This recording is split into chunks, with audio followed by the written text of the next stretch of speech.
कहानी उन आम घरों की है जहाँ खाने वाले तो कई, लेकिन कमाने वाला एक मर्द ही होता है।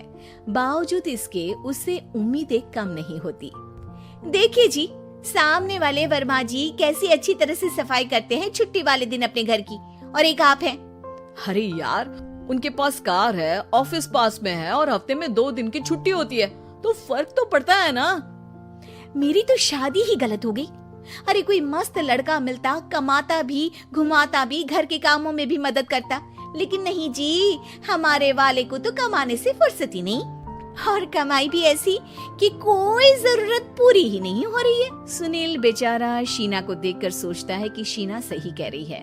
देखने में सुंदर है, घर का सारा काम कर लेती है, उसे तो कोई भी अच्छा लड़का मिल सकता था। क्या सोच रहे हैं? भागने का इरादा तो नहीं है? अरे नहीं मेरी प्यारी बीवी, मैं तो नहीं, पर डर है कि तुम नहीं कहीं भाग जाओ मुझे छोड़कर। शीला सुनील के मुंह से प्यार भरी बात सुनकर मुस्कुराती है। आप भी ना। सुनील एक दिन ऑफिस से घर आता है कि तभी शीना कहती है, सुनिए जी, वो मेरी सहेली आई थी, सारा दिन वो लोग यहीं थे, अब जा रही थी तो मैंने कहा नहीं नहीं, मेरे पति छोड़ आएंगे ना तुम्हें, तो रोक लिया मैंने। सुनील थोड़ी देर कुछ सोचता है, फिर कहता है, ठीक है, मैं कपड़े चेंज करके आता हूँ। अरे तेरे पति को तो लग रहा है कि अच्छा नहीं लगा।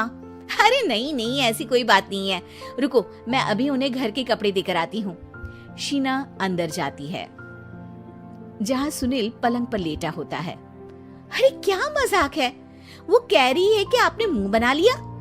सही तो कह रही है, सुबह से अब ऑफिस से लौटा हूँ, एक कप चाय का तो पूछा नहीं, 20 किलोमीटर जाओ और आओ, और फिर कल उसी टाइम पर ऑफिस। अरे यार, मुझे गाड़ी चलानी आती ना तो बोलती भी नहीं आपको, और कौन सा रिक्शा खींच कर जाना है आपको।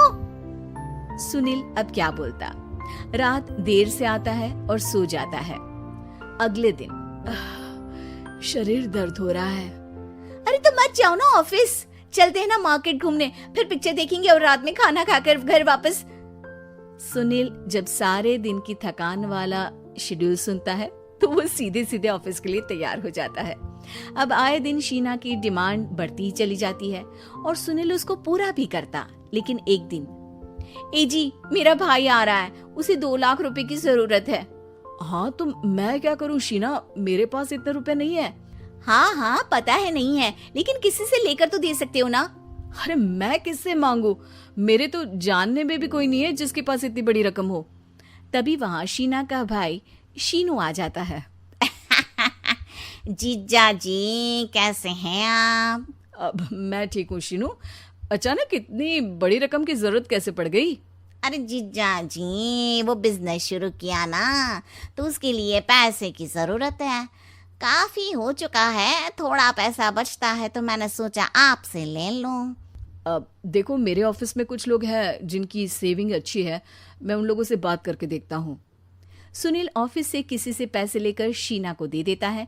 शीना वो पैसा भाई को दे देती है 2 महीने बाद। अरे यार शीना, वो ऑफिस वाला आदमी अपने पैसे मांग रहा है, कैसे दूं? अपने भाई से बोलो ना पैसे दे दे। अरे हाँ हाँ दे देगा, कहाँ भागा जा रहा है, आप उनको बोल दो कि दे देंगे। थोड़े दिन बाद, शीना वो आदमी मुझसे आज भी पैसे मांग रहा था यार, मैं तंग आ गया हूँ, ऑफिस जाते ही सामने उसका चेहरा दिखता है, क्या बोलूं, बार बार पैसे मांगता है। अच्छा मैं शीनू को फोन लगाती हूँ, बात करके देखती हूँ। शीना भाई को फोन करती है, लेकिन वो फोन उठाता ही नहीं। लगता है भाई कहीं ऐसी जगह है जहाँ नेटवर्क की समस्या होगी। सुनील अगले दिन दोपहर को ही घर आ जाता है। उसका चेहरा उतरा और परेशान सा होता है, वो रोने लगता है। अरे क्या हुआ जी, आप इतना परेशान क्यों हैं? सब ठीक तो है ना? अरे नहीं शीना, कुछ ठीक नहीं है, मैं ठीक नहीं हूँ।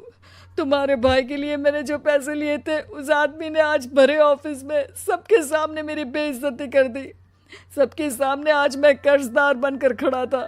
मैंने हर वो प्रयास किया घर चलाने के लिए जो मैं कर सकता था, लेकिन अब नहीं होगा।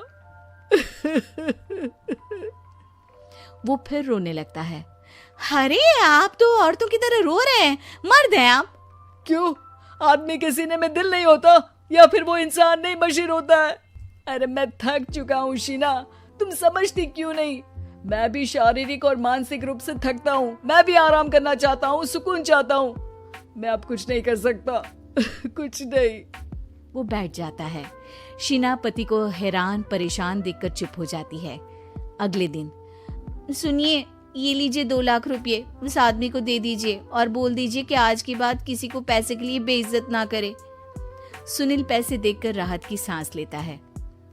अरे शीना, तुमने तो मेरा बहुत बड़ा काम कर दिया। अब मैं शान से ऑफिस जा सकता हूँ। लेकिन ये पैसे आए कहाँ से? ये पैसे मैंने अपने गहनों को गिरवी रख कर लिया है। तुम ठीक रहो, निश्चिंत रहो, मैं बस यही चाहती हूँ।